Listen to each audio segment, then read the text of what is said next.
Well, welcome back to another 0 to 60 on the N54 hybrid turbo install. And guess what? I have the engine mount. You wouldn't believe this, it actually got delivered yesterday afternoon, but the courier just left it at the bloody letterbox at the front of the block, so we didn't know it got delivered. But yeah, it got here at like 2 o'clock yesterday. I had no idea until this morning when I went to check the mail. Anyway, it's here, so that means we can get the subframe on today. However, this morning I come in and did some cleaning up, and I think we've sorted out this problem with the hose. Now, actually, I'll just show you what I did with the pressure test. So we got the pressure tester set at about 15 psi. The first time I pressure tested it, as soon as I put pressure on it, let's see if I can get in there. Oh no, we want that one. This was not sealed again, and I gave it a wriggle when it had about 5 psi in there, and I heard the O-ring go into place. So I'm thinking just the O-ring wasn't seated properly. I actually took it off, cleaned it, make sure everything was fine. This hose is only 2 or 3 months old, so it should be good. Maybe the actual aluminium outlet is worn a bit, but hopefully that's fine. And so we got 30 seconds, and she's holding pressure.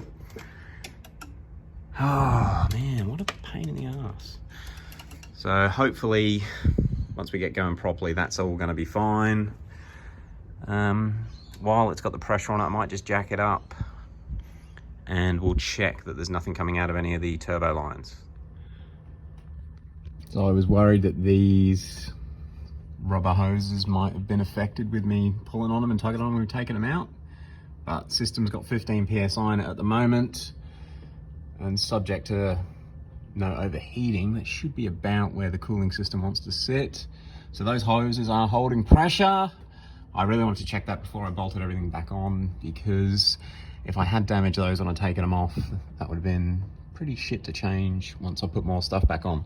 But for now, I think we're good. If you're wondering why there's so much stuff dripping, before I pressurized the system, I tried to rinse it all down with fresh water, well, mainly at the top where that hose was leaking. But guys, I think we're in business. I'm gonna try and get some more of this green off and let it all dry off, and then come get the subframe and downpipes on. So yeah, it was basically when this got pressurized, it was like it pushed the O-ring into its sealing position. Now I don't know if we disturbed it, because when I was bleeding the system, I was squeezing this yesterday. So I don't know if I was a bit rough with it and I moved the O-ring inside, and that's why it wasn't sealing properly. But under pressure, it seems to be fine now. Again, this hose is not very old, so hopefully that's going to be fine. I might just order another one so I've got it here as a spare, but I'm just going to roll with it for now. It doesn't seem to be leaking. It's been sitting here for a few hours now, and there's no more coolant on that belt, so I think we're good. Yeah, in this video, we need to get the boost canisters back in, the rest of the intake button back up. Just got to connect the blow-off valves back up. I've still got the original diverter valves. I need to sort those out at some point. Pods back on, weather shield back on, and then that's most of the stuff under the bonnet sorted, so that shouldn't be a drama for today. Underneath, so yeah, underneath we've got to get downpipes back on, subframe, engine mounts. That's it. It sounds easy, doesn't it? I'm going to crack on. I reckon as long as nothing bizarre happens, we should be starting that up pretty soon. As I said in that video, all my coolant lines around the turbo seem to be fine. I'm getting excited, boys. All right, let's crack on with it.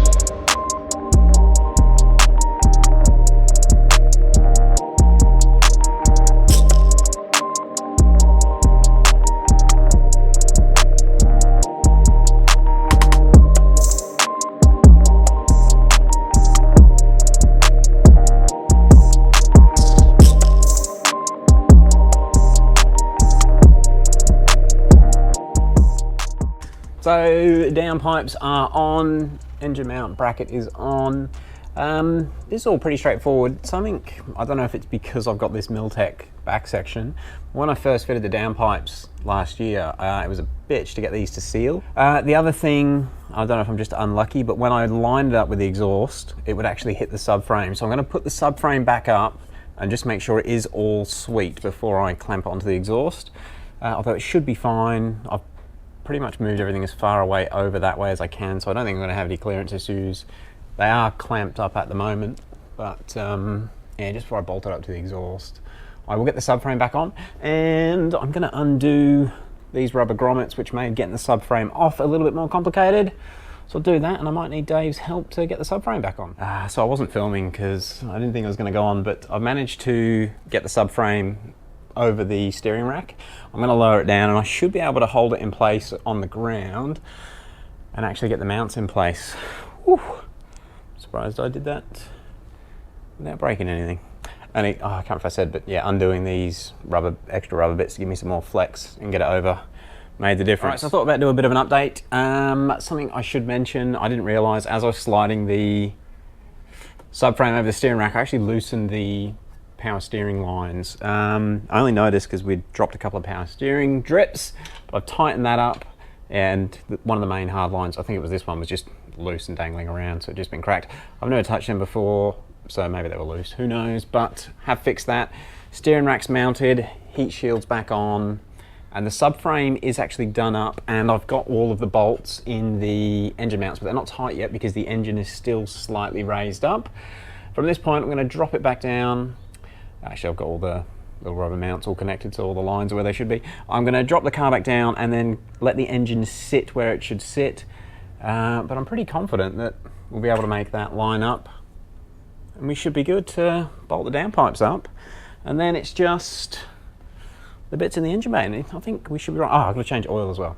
Change oil, prime it, and then we're good to start it. But we're getting close, hopefully within the hour.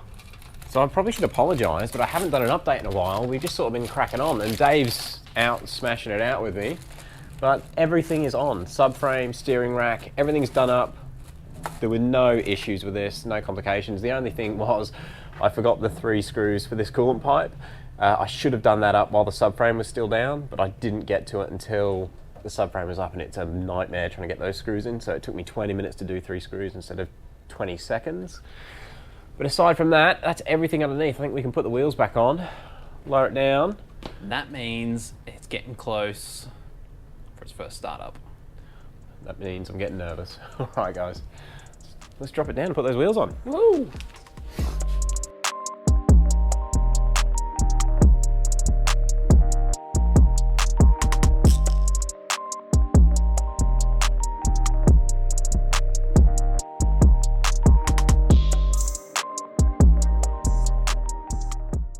So I've actually just encountered my first fitment issue with this kit, and it's not really the kit's fault.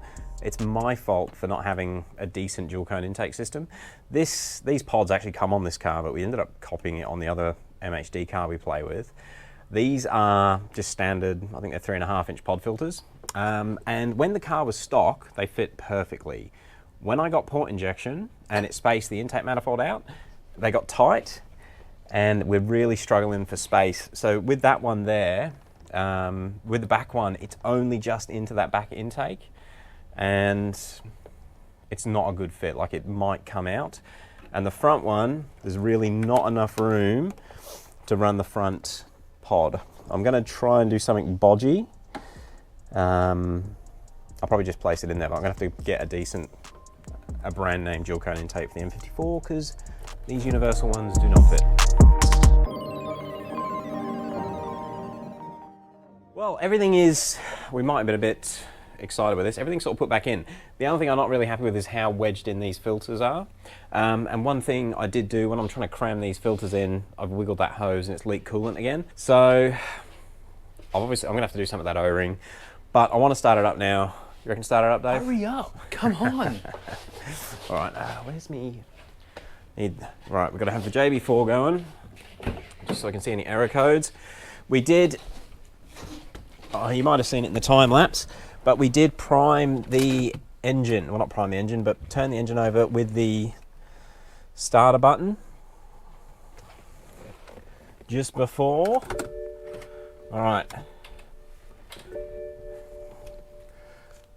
We got any fault codes yet? We'll connect the JB4. So that still works. You ready, Dave? Hit it.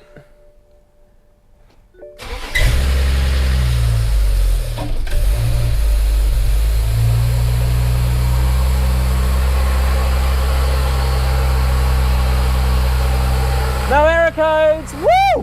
Hell yeah. God, I was worried. All right, AFR's a little high at the moment. I'm going to stay in the car in case he notices anything strange, so I can kill it quickly. I can see a little bit of smoke coming through the engine bay, but that's expected.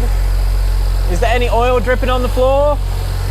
What's that? Any oil dripping on the floor? Not yet, however, something is starting to come off. Well, there was heaps of oil all over the turbos. Oh yeah, true, it'll just be that, yeah. Yeah, so they were supplied covered in oil. Yeah, it smells like burning oil now. It's gotten hot quick. Yeah, that's incredible. Wait, you need to, I don't know if it's just me, if it's a placebo. Oh, now it's come off cold start, it stopped doing it. But it was, you could hear sucking through the pod, just at idle. Interesting. Like, however, that is a lot of smoke now, and smoke out the exhaust, so I'm gonna open this door. Yes, please. I'll jump we out. don't make it out.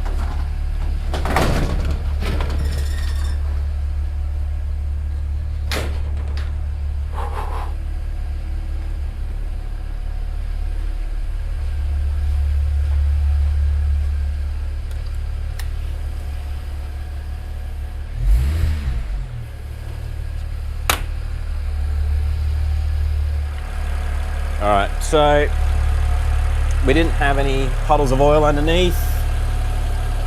No error lights. Oh, I'm so stoked.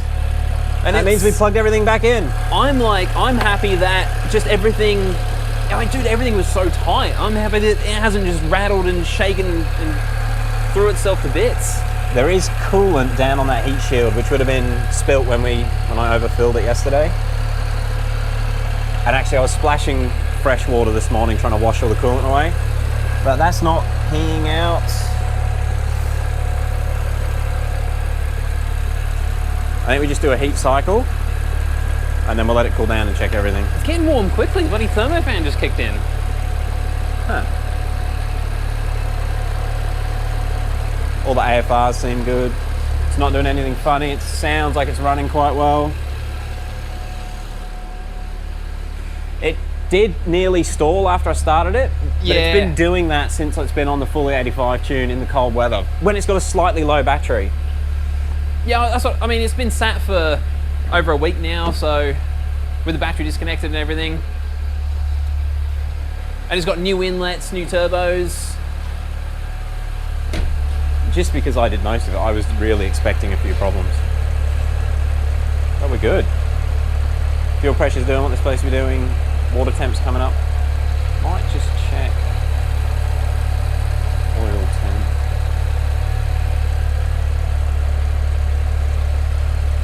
Oil's still quite cool. Turbos aren't squealing. No, it sounds good.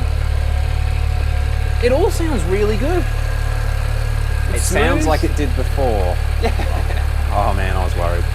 Well, you've got to, honestly, on cold start, it was just a whooshing, sucking noise coming from the pods, which I don't know if I've never been here for a cold start with the bonnet up before, but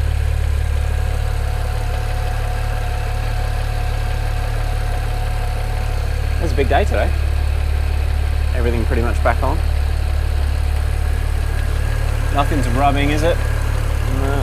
somehow, I don't know how. That inlet is so big. Everything is so tight. Can you hear that? The alternator? It's a slight knock. Sounds like an AC compressor knock. It's a N54.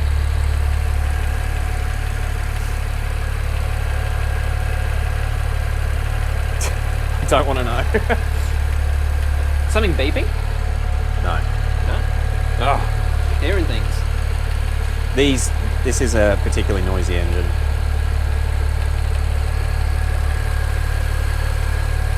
Well, I can hear it. It sounds like cam bearing or something. It's weird. It's like down here.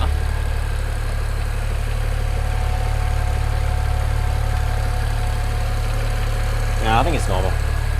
Oh wow. Huh. Oh, I'll just turn the AC off and that'll turn the thermofan off.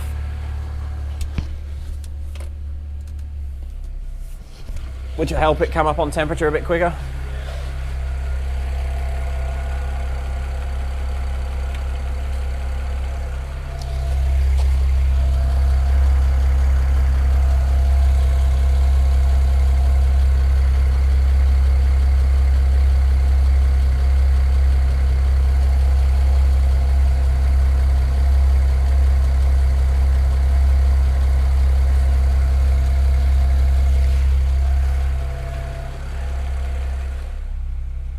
So I put about a litre of oil in.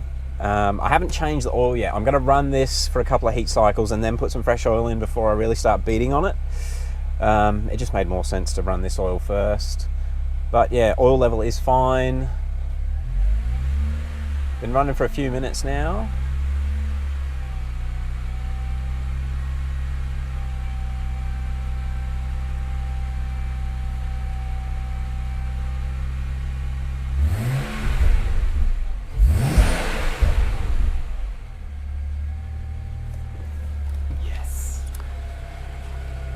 There's no wastegate rattle.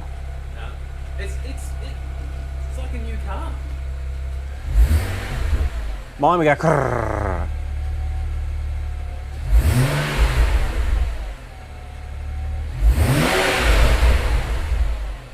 It looks good. It sounds different. There's definitely more induction noise. Like throaty, Yeah, there's more throaty noise. which is weird. It must be the inlet. It must be everything. Everything. Even like the exhaust wheels on the turbos, it must just let more, just everything. Come in, bring it off idle. Yeah. Just to the limit. Just bring it off idle to the limiter, Dave.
What if it is an exhaust leak?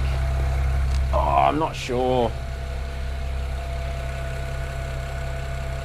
Maybe it is inject. I don't know. It sounds too metallic-y. And it doesn't sound super consistent. It sounds like something is changing or slapping or. I reckon it always did it, and we're paying more attention to it right now. 100%. And you always had some race gate rattle as well. Yeah. Oil's at 70. Bring it up to like $3,000.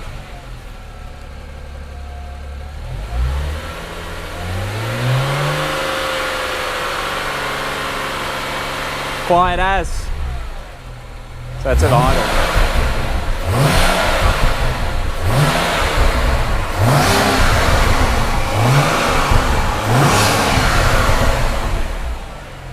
That sounds good.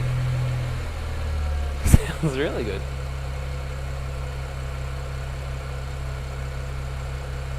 You know, it could be a lifter that's drained out or something from being parked up for 2 weeks. Yeah, that's true. Plus a bit of oil come out, could have all fallen down, and it just needs to have some limiter bounces. Oh, these nerve-wracking times.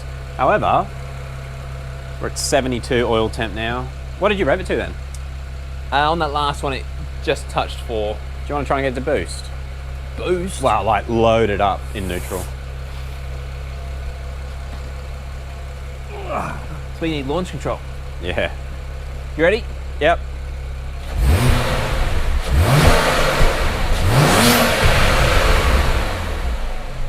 What's that revving to? Nearly 5. Oh, she's running rough. Just bring it off idle a little bit. Cleared something out then. Yeah. She's ticking now.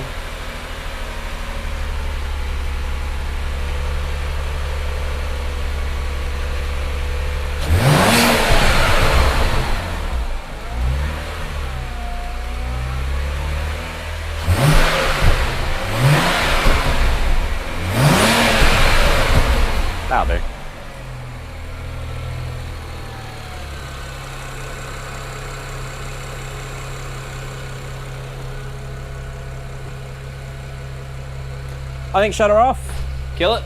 Yeah, that's enough of a heat cycle. Water temp's at 90.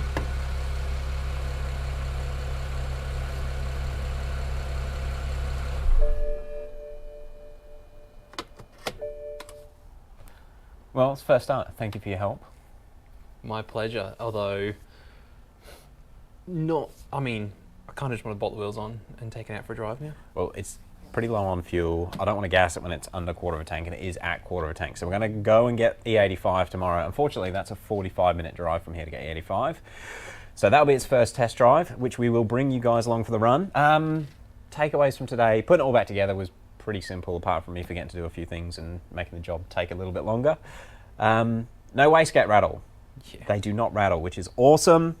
With the intakes, this car definitely sounds more throaty. Yeah, it's not just no rattle. Everything sounds perfect. It sounds good. Apart from that ticking noise. Yeah. But I think it's always done that. And I know these motors are bad for ticking, but maybe it was a lifter's a bit dry. I don't know. Maybe the fact that we've got it a foot off the ground With no wheels on. And bouncing off the concrete floor. if it has always done it, now that it does sound quite smooth, you probably just wouldn't have noticed it previously. Now it's a little bit more prominent. And as soon as you brought it off idle, when you revved it up around 3, that ticking went away. So whatever it is, it's just something down low. Who knows what it is? If you guys have got an idea what it is, let me know. Or if you've watched this and gone, that doesn't sound right, also let me know. Don't drive it tomorrow. All right, I'm gonna get this video edited. It is 9 o'clock at night. Holy crap, the days just melt when you're playing with an M54. But dude, tomorrow's going to be a good day.